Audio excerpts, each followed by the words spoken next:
محترم حاضرینو د رجب المرجب مبارک میاشت شروع سوی ده. زموږ په اسلامی تاریخ کې دې میاشتې ته الله تعالی اهمیت ورکړی دی او پیغمبر علیه الصلاۃ والسلام چې به کله دا میاشت راله نو پیغمبر علیه الصلاۃ والسلام به د دې میاشتې په سر کې یو دعا غوښته: اللهم بارک لنا فی رجب و شعبان و بلغنا رمضان. پیغمبر علیه الصلاۃ والسلام ویلي الله موږ ته د دې میاشتې برکت را نصیب کا، د دې سورسته چې د شعبان میاشت را روانه ده د دې برکت را نصیب کا. یا الله موږ په خیریت او عافیت باندې د رمضان المبارک در میاشت پوری ورسوه. نو د دې میاشتې په ابتدا کې دا دعا غوښتل دا د پیغمبر علیه الصلاۃ والسلام سنت طریقه ده چې کله د رجب مبارک میاشت شروع سي نو د پیغمبر علیه الصلاۃ والسلام امتی به دا دعا غواړي. لیکن کچيري چا د دې میاشتې په ابتدا کې د دې دعا غوښتنه نه یې کړې نو کچيري هغه اوس په اوسه دا دعا وغواړي هم د پیغمبر علیه الصلاۃ والسلام سنت طریقه باندې عمل کولای شي. او د دې سره کچيري د چا دغه دعا د عربي الفاظ دغه په ژبه باندې ناراضي دغه په دماغ او حافظه کې نه وي نو هغه په خپل ژبه باندې دا ویلی سي الله دې میاشت او د شعبان میاشت کې موږ ته برکت را واچوه او یا الله په خیر او عافیت سره موږ د روزې مبارکې در میاشت پورې ورسوه. نو دا د پیغمبر علیه الصلاۃ والسلام سنت طریقه وا چې پیغمبر علیه الصلاۃ والسلام به د رمضان المبارک د میاشتې سره د دې میاشتې سره د اشتیاق او د شوق شروع کېده او بیا به پیغمبر علیه الصلاۃ والسلام د روزې مبارکې د میاشتې غوښتنه کوله. لکه څنګه چې د دې سورسته د شعبان میاشت راځي نو هغه کې یو شپه راځي چې هغه لیلۃ شعبان ډیره مبارکه شپه ده. د شعبان سورسته رمضان المبارک د روزې میاشت راځي هغه کې یو شپه ډیره مبارکه ده چې لیلۃ القدر شپه ده. دا رقم دی میاشت کې بیا الله تعالی لیلۃ المعراج یې شیدا پیغمبر علیه الصلاۃ والسلام ته الله تعالی معراج هغه پدیش پکې ور نصیب کړي. د دې میاشت په شپو کې دراجي روایتو مطابق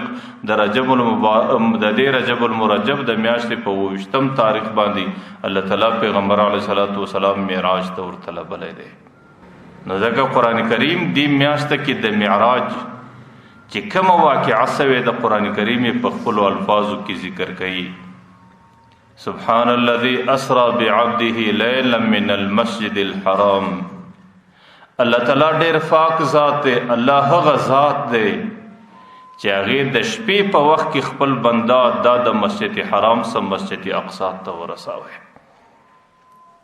اسرا قران کریم کې لفظ راغلی دی. اسرا عام طور د شپې تګ ته ویل کېږي چونکه د پیغمبر علیه الصلاۃ والسلام د معراج سفر دام په شپه کې سوی دی نو ځکه قران کریم د دې سفر د پر اسرا استعمال کړی دی. اسرا په عربي کې هغه تګ ته ویل کېږي چې پر مځکه باندې وسی او چونکه د پیغمبر علیه الصلاۃ والسلام د معراج د سفر یو حصہ پر مځکه باندې سوی ده ځکه چې کله د مسجد حرام د مکی مکرمه صدر بیت المقدس فورزی نو دا سفر پر مځکه باندې ولو ځکه محدثین د دې سفر دوی حصے جوړي.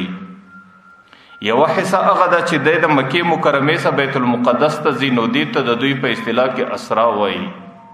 ځکه اسرا هغه تک ته ویل کېږي چې پر مځکه باندې سوی. لیکن چونکه پیغمبر علیه الصلاۃ والسلام دا بیت المقدس بیا عروج کړی دی معراج اسمانو ته پورته سوی دی نو هغه سفر ته د دوی په اصطلاح کې معراج وایي ځکه معراج کې د عروج معنا پورته ختل او پای کې پیغمبر علیه الصلاۃ والسلام اسمانو ته پورته سوی دی. نو اوله حصہ په اسرا باندې محدثین یادوي او دویمه حصہ په معراج باندې یادوي. لیکن زموږ شریعت کې پدې کې صفه بندي نشته او پدې کې ستنګي نستا که څوک اوله حصہ په اسرا یاد کې دویمه حصہ په معراج یاد کې هم صحیح ده او که څوک دواړه حصے په اسرا یاد کې هم صحیح دي او که څوک دواړو حصو ته معراج وای هغه باندې څه ملامتیا نستا خو ما صرف د قران کریم د اصطلاح هغه ترتیب بیان کړي. چې کله د پیغمبر علیه الصلاۃ والسلام عمر مکه مکرمه کې یو 50 کال ته ورسېده، بعض روایتو کې 52 کال ته. او مکه مکرمه کې چې د پیغمبر علیه الصلاۃ والسلام سره کم تجاوزات وسو، یا پراغي باندې کم ظلمونه وسو، یا پراغي باندې کم سختي او مشقتونه تیر زو، او پیغمبر علیه الصلاۃ والسلام هغه ټول برداشت کړ. پای کې اولنې حصہ چې پیغمبر علیه الصلاۃ والسلام 3 کال مسلسل په شعب ابن ابي طالب کې محصور او بند پاتسو. د مکه مکرمه سره د صفا او مروه طرف ته یو دره د دروسه پورې غزه وجود لري. دی کې د پیغمبر علیه الصلاۃ والسلام ټول خاندان هغه د قریشو د طرفه په دې ځای کې د دوی سره بایکاټ وسو او دوی په محاصره او بند کې وساتل شو. 3 کاله مسلسل نه د دوی سره چا سلام و کلام کاوه، او نه د دوی سره چا تجارت کاوه، او نه د دوی سره چا دوستی و نکاح کوله، او نه د دوی مجلس چا اورېده، او نه څوک د دوی د مجلس جواب ورکولو ته تیار ولو. او دی وخت کې د پیغمبر علیه الصلاۃ والسلام پر خاندان باندې په شعب ابن ابي طالب کې ډېرې سختۍ تېرې سوې. بیا چې کله 10 کال د هجرت رالی او پیغمبر علیه الصلاۃ والسلام د مکې مکرمې څخه طائف ته ورسېدی، او د طائف واقعه رااله، او د پیغمبر علیه الصلاۃ والسلام د طائف واقعه کې هغه حالات د پیغمبر علیه السلام سره رالو چې ډېر ځله د انسان تصور د هغې ادراک کولی نسی، او ډېر ځله د انسان ژبه د هغې د بیانولو څخه عاجزه پاتې شي. چې د دنیا یو کمترین انسان، یو خسیسترین انسان، هغه پیغمبر علیه الصلاۃ والسلام ته مخامخ وایي چې سړی ته زما د ملاقات قابل نه، ته زما د خبرو قابل نه، زه ستا سره خبرې نه کوم، او زه تا د خپل مخ ته ولاړ نه پرېږدم. او د دې سره سره ورته وایي چې په ډېره تلوار کې به زموږ د کلي څه وځي. او بیا صرف د کلي څه وتل نه دي، چې کم د کلي نوجوانان الکوان دي، کم اوباش انسانان دي، آزاد انسانان دي، هغه په پیغمبر علیه السلام پسې کېږي، په کاڼو باندې ولي ولي ولي، چې د پیغمبر علیه الصلاۃ والسلام ټول بدن مبارک په خپلو وینو باندې لړل کېږي. نو چې کله هغه حالات په پیغمبر علیه الصلاۃ والسلام مکه مکرمه کې برداشت کړو، او د زمانه یو خسیسترین انسان پیغمبر ته وایي چې ته زما د ملاقات قابل نه، ته زما د خبرو قابل نه، نه زما ته خبره کولی سې، نه زه ستا خبره اورم. او د دې په مقابل کې د الله تعالی غیرت دا په جوش کې راځي. الله تعالی د هغې په مقابل کې ورته وایي چې دا هغه محبوب بنده دی چې دا زما د ملاقات قابل دی، دا زما د خبرو اوریدلو قابل دی، او دا ما ته د خبرو کولو قابل دی. نو د هغې په مقابل کې الله تعالی پیغمبر علیه الصلاۃ والسلام خپل ملاقات ته ورطلبوي، خپل مجلس ته ورطلبوي، او خپل قرب او خپل نزدېکت ور نصیب کوي. تاسو په دنیا کې اورېدلی دي چې کله لوهار آهنګر د یو اوسپنې څخه قیمتي شی جوړوي، نو په هغې کې قانون دی چې هغه اوسپنه د بټیو د اور په بټیو کې ډېره زیاته پخیږي، او پر هغې اوسپنه باندې د لوهار د چټک او د ګرز ډېر سخت وارونه کېږي، او د ډیرو بټیو سره د پخېدو سره وروسته او د لوهارو د آهنګر د ګرزونو خوړلو سره وروسته بیا د هغې څخه قیمتي توره جوړیږي، بیا د هغې څخه قیمتي اسباب جوړیږي، بیا د هغې څخه قیمتي آله جوړیږي. دا د دنیا قانون هم داسې دی. چې کله پیغمبر علیه الصلاۃ والسلام 10 کاله مسلسل مکه مکرمه کې هغه ظلمونه وسو، د هغې سره هغه تجاوزات وسلو،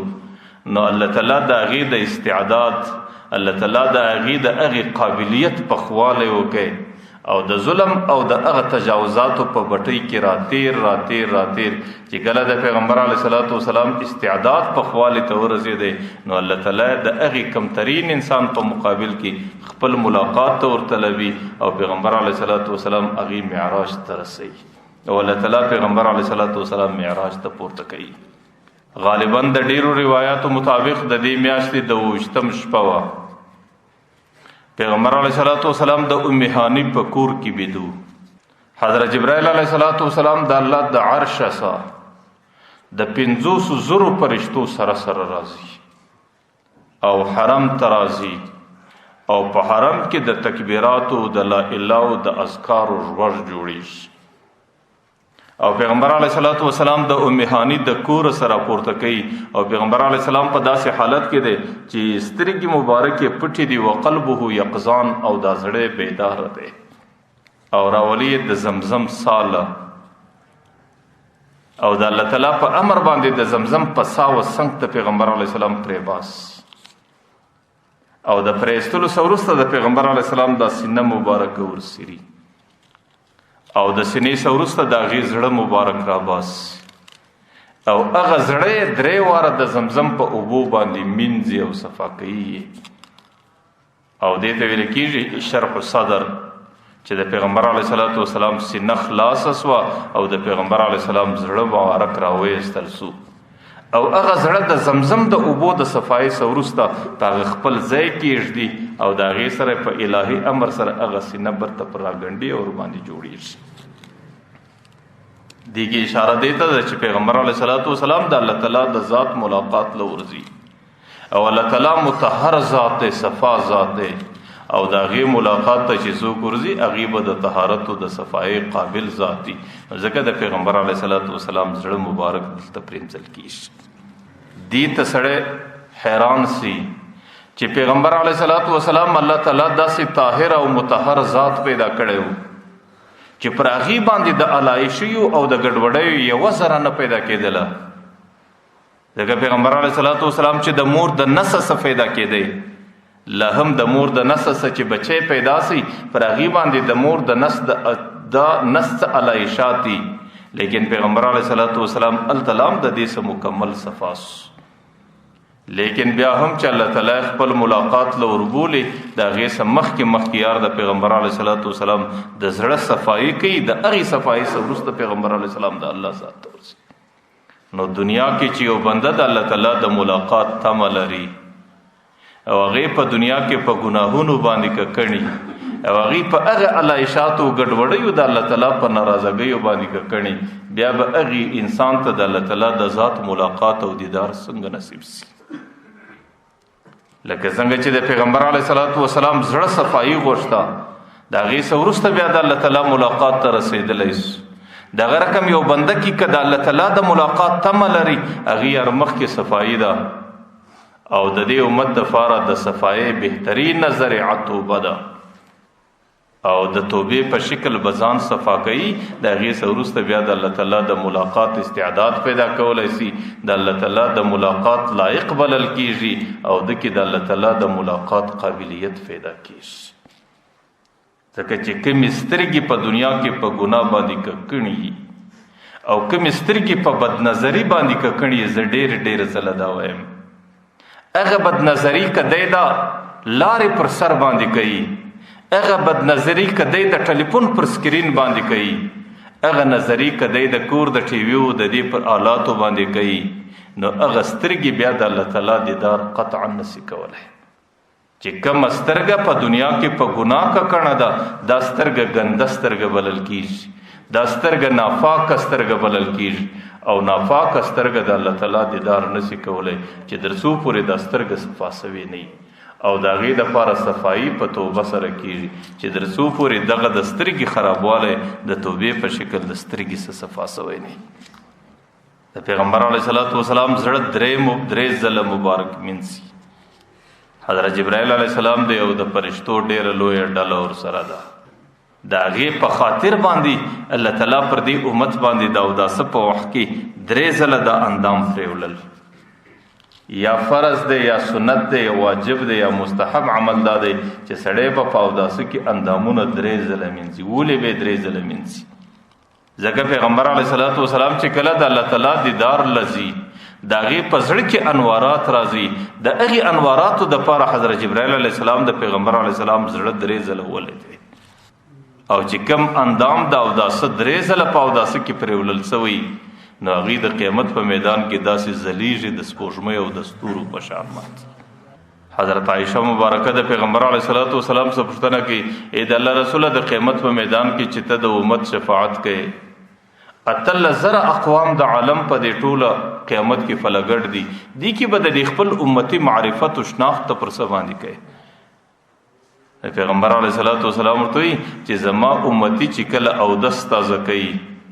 او دا اودس سنت او مستحبه طریقه دا ده چې درې ځله هر اندام منځي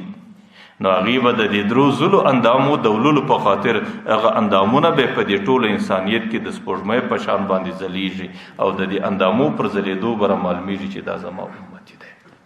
ځکه پیغمبر علیه الصلاۃ والسلام چې کله د معراج په سفر روانېږي نو بیا حضرت جبرائیل علیه الصلاۃ والسلام د هغې زړه ورمنځي، لیکن د زړه د صفایۍ څه وروسته هغې کې څه راوړي؟ الله تعالی ډېر علوم حضرت جبرائیل ته ورکوي، د الله تعالی امانت دی. الله تعالی ډېر حکمتونه ورکوي، الله تعالی ډېر معرفت ورکوي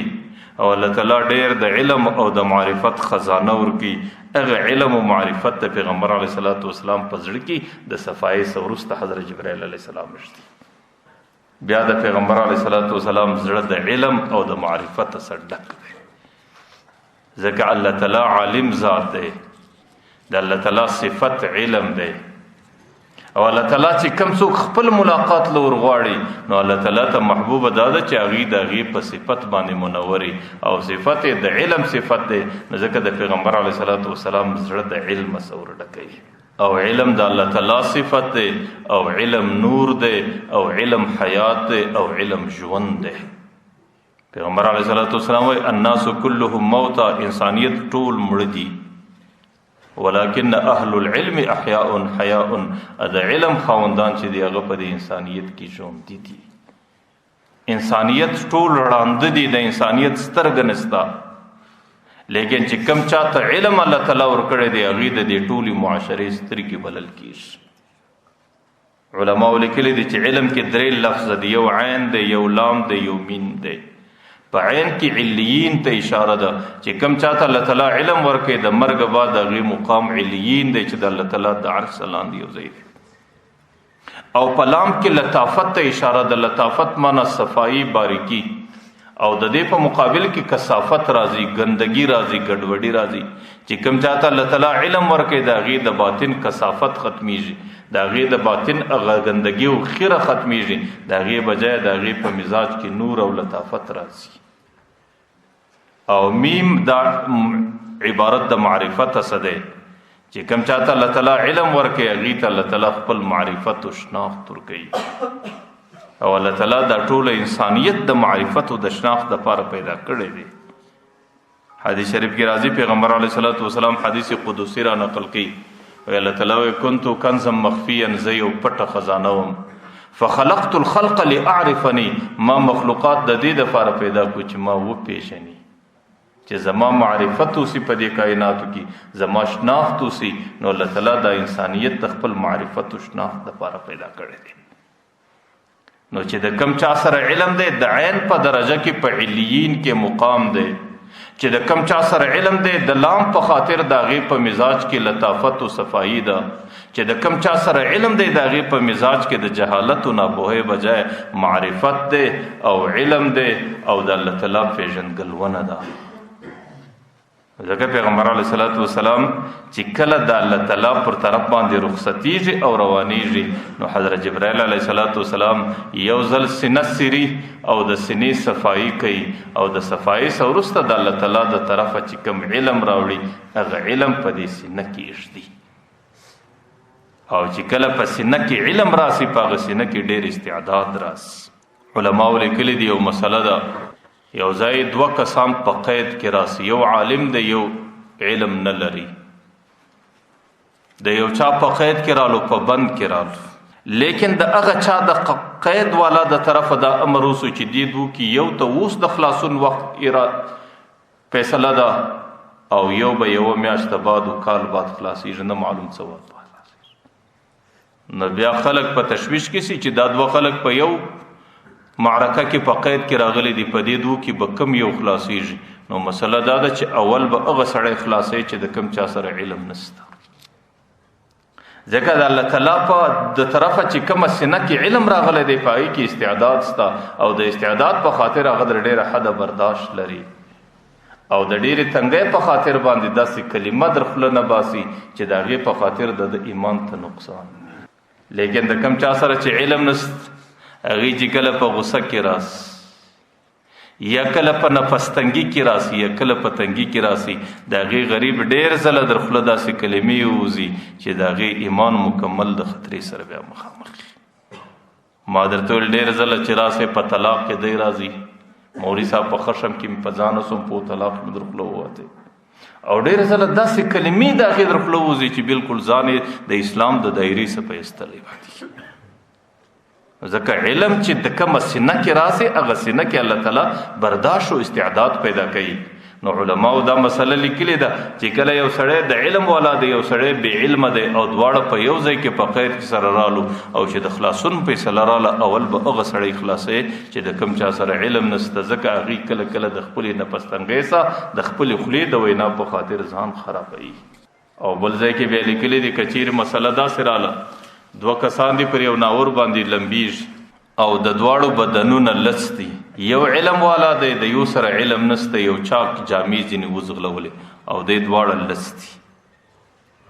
اوس یو سړي یوه جامه راله دا جامه به چا ته ورکوي اول به د چا د ستر د خوندي کولو او د حفاظت کولو دپاره بندوبست برابروي نو علماو مسله لیکلې ده چې اول به تاسو عالم ته ورکوئ په دې خاطر د عالم په مزاج کې لطافت دی لام پر په علم کې پر لطافت دلالت کوي د عالم په مزاج کې صفائی ده هغې د دې خپل صفائی او لطافت په خاطر باندې د خپل سترګې پاکې ساتي او چې پاکې ساتي د هغه بل سړي پر عورت باندې دی نظر نه لګوي نه سترګې پورته کوي نه د هغه عورت باندې نظر لګیږي لیکن د کم چا سره چې علم نشته د هغې په مزاج کې لطافت او صفائی نشته هغې غریب پر دې خپلو سترګو باندې کنټرول نه لري او چې کله د خپلو سترګو حفاظت کولی نسي نو هغې په دې باندې مبتلا کیږي چې بیا د سترګو نظر د عالم پر لس بدن ځینې کیږي او دی ګناهګاره کیږي نو په دې خاطر جامه به اول عالم ته ورکوئ چې د عالم بدن ځینې پټ سي چې هغه غریب په ګناه کې اخته نسي ځکه حضرت پیغمبر علیه الصلاۃ والسلام د معراج په شپه باندې حضرت جبرائیل علیه الصلاۃ والسلام د هغې زړه د پریوللو څه وروسته د علم ډکوي او په هغې کې استعداد پیدا کوي په هغې کې لطافت پیدا کوي او په هغې کې قابلیت او صلاحیت پیدا کوي چې د الله تعالی ملاقات ته روان دی حضرت جبرائیل علیه الصلاۃ والسلام د ځانه سره د جنت څخه یو حیوان راولي هغه حیوان د آس څخه لږ کوچنی دی او د بغال او د غاتره سره لږ غټ په دې درمیانه شکل حیوان دی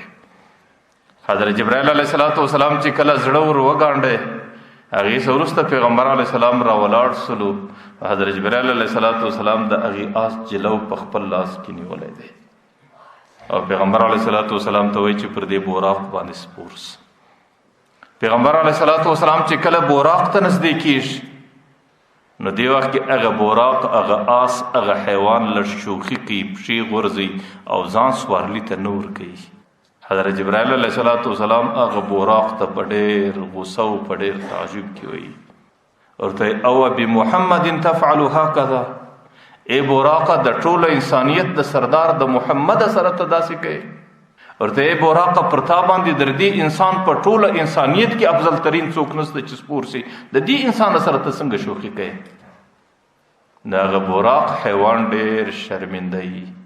حدیثو کې راځي فرفز عرقا د هغې ټوله بدن خوله خوله سو لکه یو سړی چې د ډېرې غټې شرمندګۍ سره یو انسان مخامخ سي پیغمبر علیه السلام پر بوراق باندې سپور دی او د بوراق قدم دومره تیز دی چې منتها بصره چې د سترګو دید در کومه ځای پورې رسیږي د هغې اول قدم پر هغه ځای باندې لګېږي چې کله لږ سفر اوس حضرت جبرائیل علیه السلام جلو فلاس کې دی او پیغمبر علیه السلام ورسره دی او 50,000 ملایکې د هغې په مخ و شا کې روانې دي لکه یو معزز میلمه ته چې خلک روزي مخله نو هغې د دې خپلو ملګرو په حصار کې هغه خپل منزل ته راولي نو معزز میلمه پیغمبر علیه السلام دی د ملایکو په استقبال کې او د ملایکو په ازدحام و رش کې الله تعالی خپل ملاقات ته رسوي چې لږ سفر اوس حضرت جبرائیل علیه السلام بوراق ودراوی ځکه جلوی د هغې په لاس ورته د الله رسوله پر دې مځکه راشوس پیغمبر علیه السلام پر مځکه راشوس ورته د الله رسوله یو 2 رکعت لمونځ عبادتن وکړه دې وخت کې لمونځ فرضاً نه و راغلی نفلي لمونځ پیغمبر علیه الصلاۃ والسلام 2 رکعت المنځ وکړي. حضرت جبرائیل علیه السلام ورته د الله رسول در معلومیږي د المنځ دی پر کوم ځای باندې وکړي. او ورته جبرائیل نه راته معلومیږي چې المنځ دا کوم ځای دی کوم علاقه ده.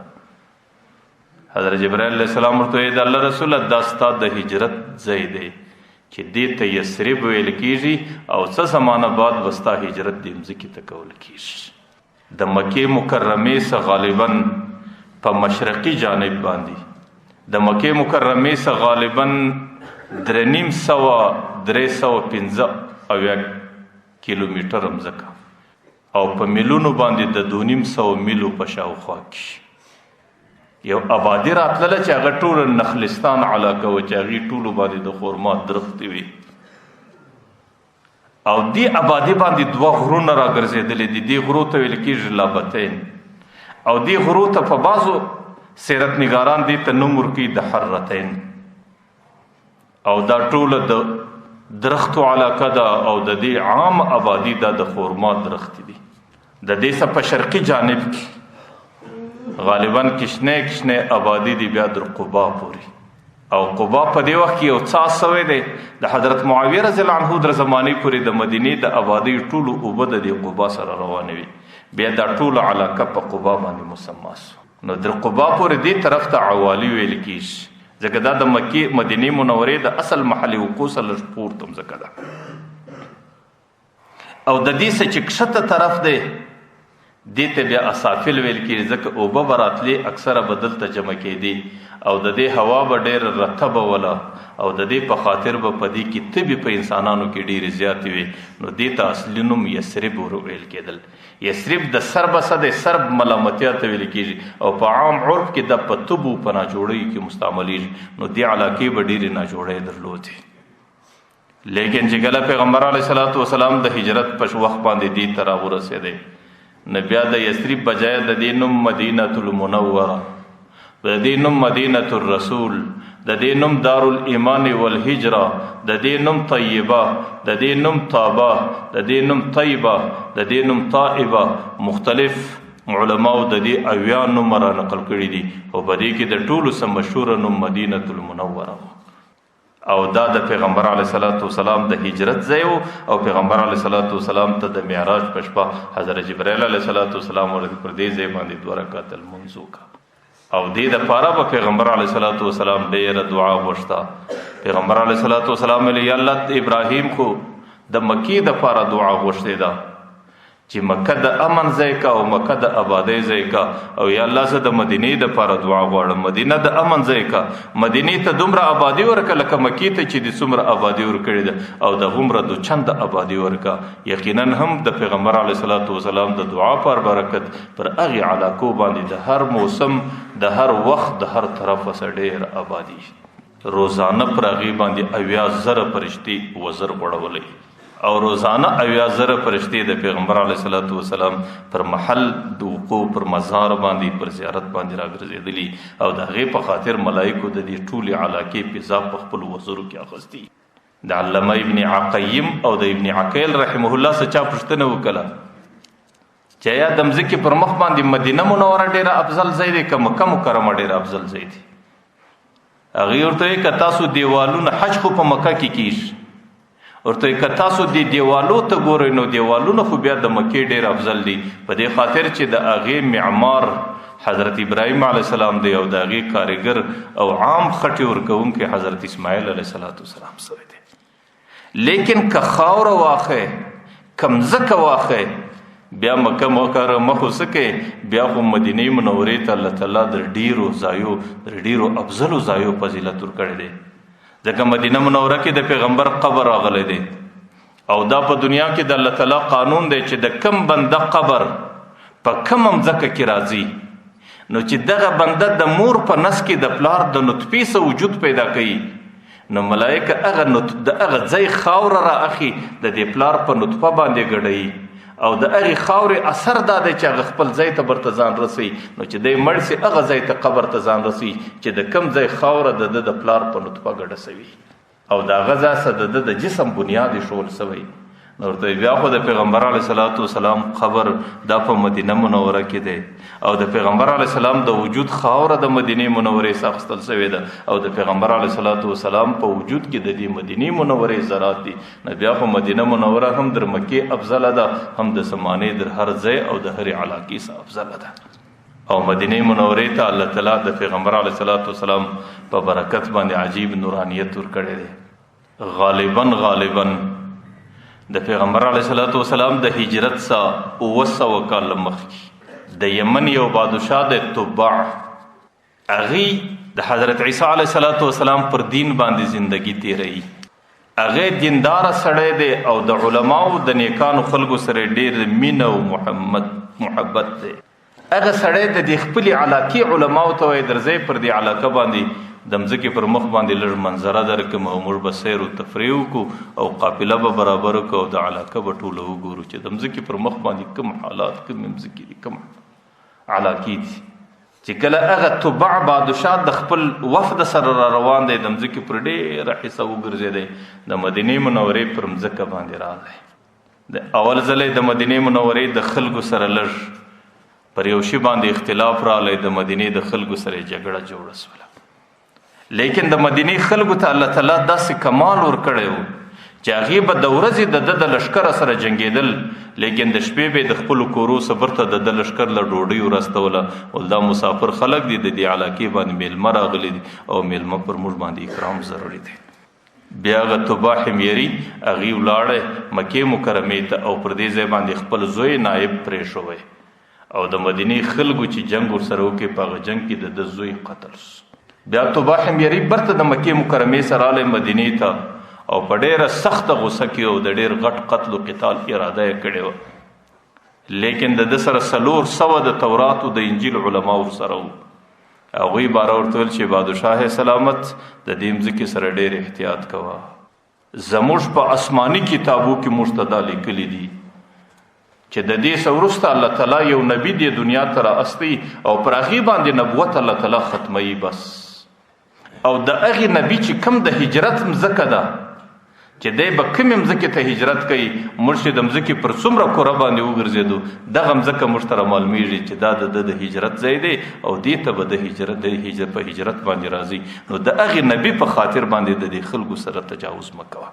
نو هغه بادشاه د دې علماو د خبرې سره ډېر متاثره شو. هغه علما ورته ویل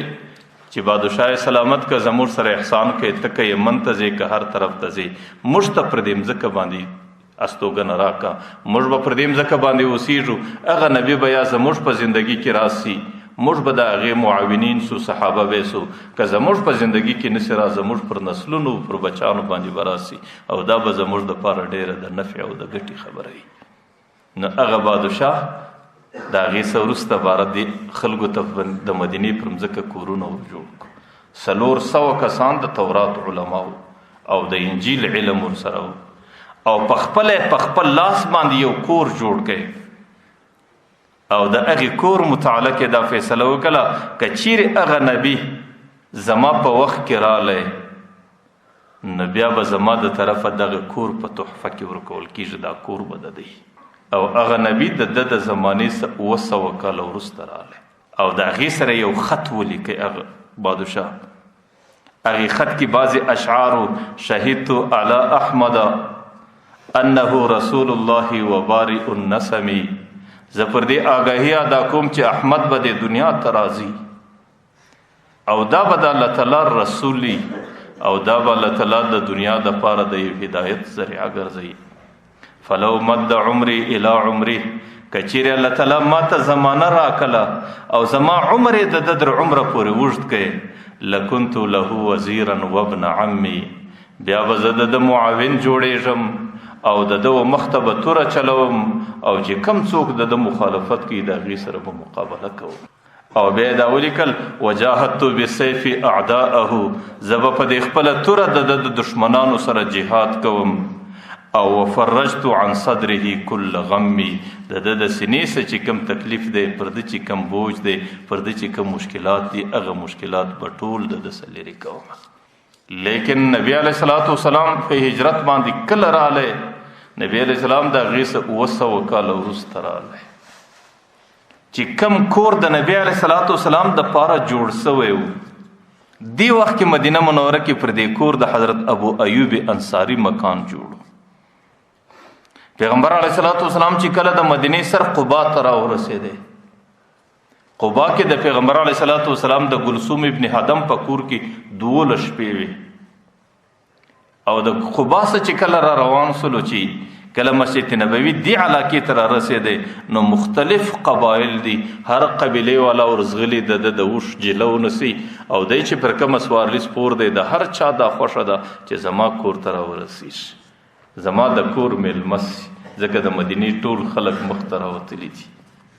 پیغمبر علیه الصلاۃ والسلام چې هر څوک د وشي جلو نسی دای ورته دعوها فانها مأموره من الله زما په وشه بسو کار نه لره د الله تعالی د طرفه مأموره ده چې الله تعالی کوم ځای ورته ټاکل دی هغه ځای له خپل ځان رسي هغه وشه راله چې حاجانو مبارکانو باب السلام دروازه د مسجد نبوي لیدلې ده چې کوم ځای باندې خلک سلام وایي دی ځای باندې هغه وشه په خپل کښېنستله حضرت ابو ایوب انصاری او ام ایوب دا دواړه رالو او د پیغمبر علیه الصلاۃ والسلام سره چې څه شی ورسره و نو هغه یې راپورته کړې او راوړی په خپل کور کې کښېنوی چې دا الله تعالی زموږ د کور میلمه ګرځولی دی ابتداً د هغې کور 2 مکان و یو پر سر و یو کښته ولو نو پیغمبر علیه الصلاۃ والسلام ته یې لوړ مکان ورکړې په دې خاطر چې زموږ دپاره ډېره بې ادبي ده چې دی لاندې واوسېږي او موږ لوړ واوسېږو لیکن د پیغمبر علیه السلام ملاقات له به ډېر خلک راتلو د پیغمبر علیه الصلاۃ والسلام بیا ورته ویل چې ما ته لاندې مکان راکړئ بیا یې د پیغمبر علیه السلام په غوښتنه باندې د ته لاندې مکان ورکړئ پیغمبر علیه الصلاۃ والسلام چې به دی به پیغمبر علیه السلام ته خوراکه ورپخه کله چې کله به یې وروړله در ډېره پورې به ټولو کور انتظار کوی چې پیغمبر علیه السلام به دغه خوراکي څه لږ څکه کړې وله نو بیا به دی رالو چې هغه خوراکه به راله هغه د پیغمبر د ګوتو لګېدلو ځای به د تبرک په خاطر خپلو بچان ته لږ لږ ذره ورکوی یو ځل دی خوراکه پخ کړې ده په ناز باندې او په ډېر شوق باندې خوراکه چې کله ورله پیغمبر علیه الصلاۃ والسلام د هغې څه خوراکه نه ده کړې چې کله واپس راله حضرت ابو ایوب انصاری رالی ورته یې د الله رسوله نن دې خوراکه سالمه راستولې ده پیغمبر علیه الصلاۃ والسلام ته فإن فيها بقول پدې کې یو څه د شنه واښه دي پدې کې تاسو وږه اچولې ده پدې کې تاسو ګندنه اچولې ده پدې کې تاسو پیاز اچولې دي او ماته نه پدې خاطر ما د دې خوراک نه دی کړی حضرت ابو ایوب انصاری ورته حرام هي اې د الله رسول دا شان حرام دي پیغمبر علیه السلام ورته حرام نه دي دا صرف فإنه يؤذني صاحبي مال حضرت جبرائیل راځي د هغې په مزاج کې ډېره صفایي ده هسې نه هغه زما په خوله کې د خولې سره تلاوت راته کوي او زما د خولې څه بوی راونوځي او هغه جبرائیل ته بیا تکلیف ونه رسېږي په دې خاطر حرام خو نه دي لیکن زما د شانه سره د حضرت جبرائیل د ملاقات په خاطر باندې د دې خوراک مناسب نه پیغمبر علیه الصلاۃ والسلام بیا هغه زندګي دې ځای باندې د دې حجرې څنګ ته کوچنۍ مځکه ده 2 بچان دی یو سهل دی یو سهیل دی هغه پر دې میدانه باندې خرمای وچوي او پیغمبر علیه الصلاۃ والسلام دې ځای باندې د مسجد جوړولو اراده وکړه هغه بچانو هغه مسجد ته هغه مځکه په هدیه کې ورکړه لیکن پیغمبر علیه الصلاۃ والسلام په هدیه کې نه قبلوله چې دا بچان دي نو بیا د هغې قیمت حضرت ابوبکر رضی الله عنه اولنی ادا کړې او هغه مځکه د مسجد دپاره واخیستله پر هغه ځای باندې بیا مسجد جوړ سو چې پر کوم ځای باندې ممبر جوړو دې ځای باندې حجره جوړو د پیغمبر علیه السلام بول ما بین قبري و منبري دې حجره کې د پیغمبر قبر هم جوړ سو او زما د دې قبر او د ممبر په مابین کې زما د حجرې او د ممبر په مابین کې دا د جنت مځکه ده نو هغه مځکه اوس خلک د جنت مځکه بولي یا د دې معنا دا ولا چې دا یقینا هم د جنت راغلی و لکه حجر اسود د جنت ډبره د دنیا ته راغلی ده یا معنا د دې دا ولا چې پر دې ځای باندې کم سړی عبادت وکړي نو الله تعالی به 2 رکعات لمونځ وکړي الله تعالی به د جنت ذریعه ګرځي په دې عبادت به الله تعالی د جنت ته رسوي یا د قیامت په میدان کې به دا مځکه الله تعالی ورشوکي د جنت یو ټکړه به جوړوي نو دې ځای کې د پیغمبر علیه الصلاۃ والسلام قبر راغلی او د پیغمبر علیه الصلاۃ والسلام قبر کې الله عجیبه برکت حضرت عمر رضی الله عنه په دور کې پر دې مځکه ډېره کاختی راله حضرت عمر رضی الله عنه حضرت عائشہ مبارکی تراله ورته عائشہ د مسلمانانو مور مسلمانانو باندې ډیره سختی ده او کاختی ده او په مدینه کې ډیره تنګی ده او د مدینه څخه خلک هجرتونه وکړي کوي د دې لپاره یو چل راته وشه. حضرت عائشہ مبارکه ورته وی د دې لپاره واحد او آسان لار ورته راسه په کومه حجره کې چې د پیغمبر قبر دی نیمه حجره کې قبر دی په نیمه کې حضرت عائشہ مبارکه وسیش ورته د دې حجرې د قبر یو سر سوری کا او د پیغمبر علیه الصلاۃ والسلام د قبر دی اسمان ته ورښکاره چې بیا اسمان د پیغمبر علیه الصلاۃ والسلام پر قبر باندې په کوم شکل جړا کوي. حضرت عمر رضی الله عنه د حجرې مبارکي قبر سر سوری کوي چې کله اسمان ته د پیغمبر علیه السلام قبر ورښکاره نو بیا اسمان پر دې قبر باندې پر دې مدینه باندې دومره اوبه راتو کې چې د پیغمبر په ټوله سیرت کې د مدینی په ټوله سیرت کې په مدینه باندې دا د ټولو څخه زیات آبادی کال بلل کېده. ننم تاسو که حاجان چې کوم څوک راغلي یاست یا د الله تعالی د مسلمانانو نصیب وکړي الله تعالی د حرمین آزاد کړي الله تعالی د عام مسلمانانو د زړه د سکون ذریعہ وګرځي چې کله تاسو ورسه د قبلې د طرف تاسو ودرېږئ د روضې ته په دې شنه ګنبده کې هغه سروی در اوسه پورې پاته دی بیا د حضرت عمر په دور کې چې کوم د روضې سر سوری سوی دی بیا در ننه پورې هغه سوری چا بند کړی نه دی اوس هم د قبلې د طرفه چې ورته وګورئ هغه سوری په هغه روضه کې مکمل ښکاره کېږي. حضرت جبرائیل علیه السلام پیغمبر علیه السلام ته وایي چې پر دې ځای باندې شوسه 2 رکعات لمونځ وکړه چې کله پیغمبر علیه السلام لمونځ وکړي ورته د الله رسول دا در معلومیږي چې دا لمونځ دې پر کوم ځای باندې وکړي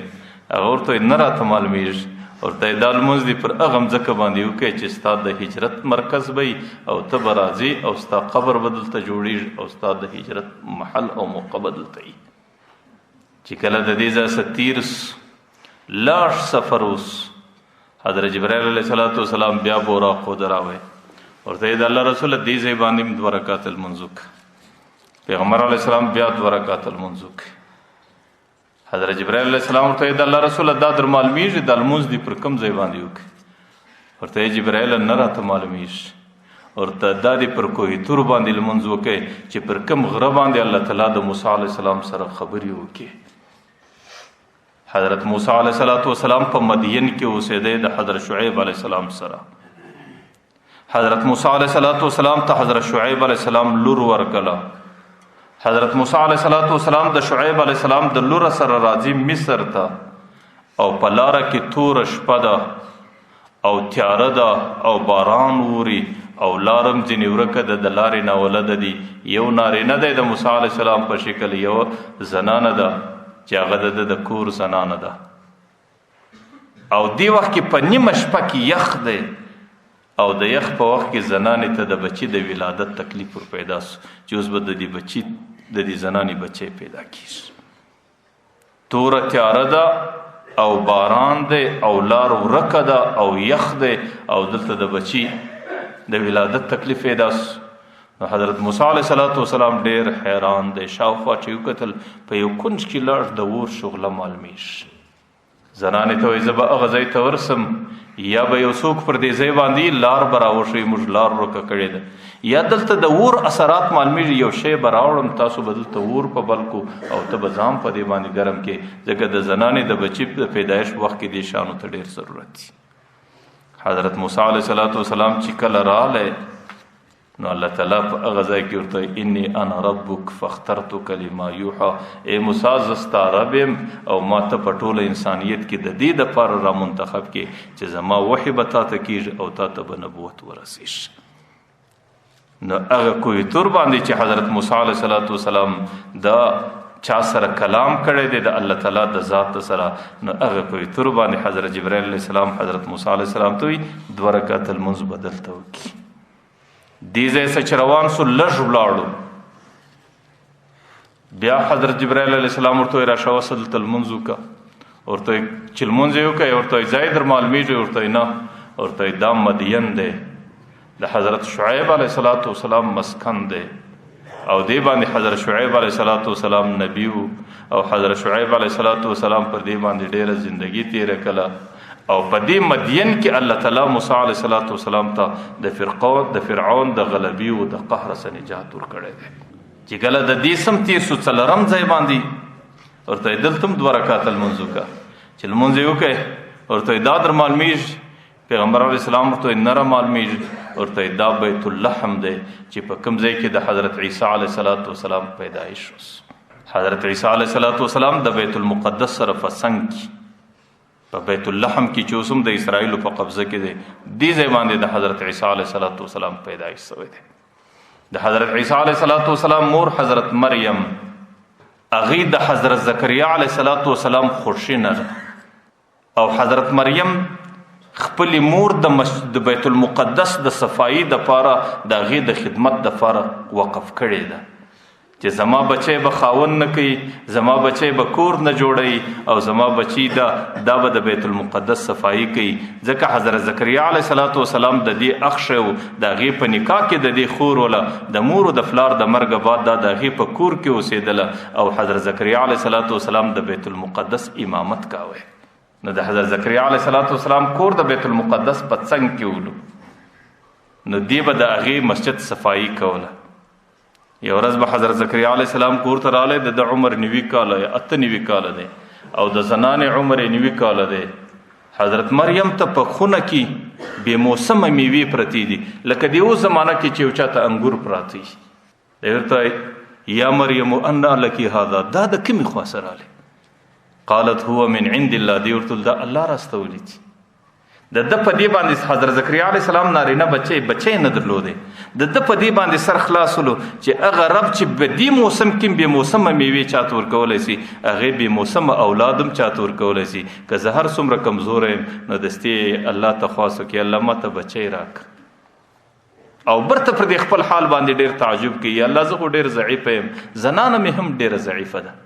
لیکن جبرائیل علیه السلام ورته راغلی ورته په دغه شکل به الله بچی درکړي الله تعالی حضرت یحیی علیه السلام بچی ورکړي حضرت مریم یو ورځ د کور څخه څنګ ته د مسجد سره طرف کې غسلخانه ده دې غسلخانې ته راله او ډېره پاک دامنه زنانه ده چې دې کله لباس د غسل دپاره ویستی او لباس یې برته پر ځان باندې وپیچی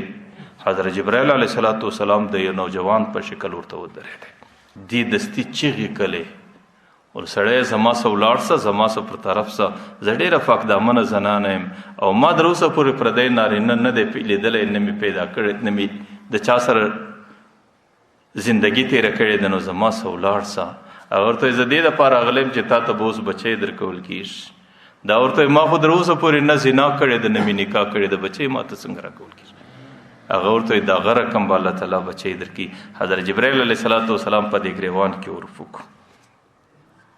دا د بیت المقدس داسې 1 کیلومتر 1.5 کیلومتر مځکه ده دومره اندازه ولاړه هغه ځای باندې بیت اللحم دی سارا د دې ته راووتله په یوه ګنټه کې دننه د دې په نس کې بچی برابر او په یوه ګنټه دننه کې بچی پوره سولو جسم یې پوره سو په دغه ګنټه دننه کې دستي دې ته د بچي د ولادت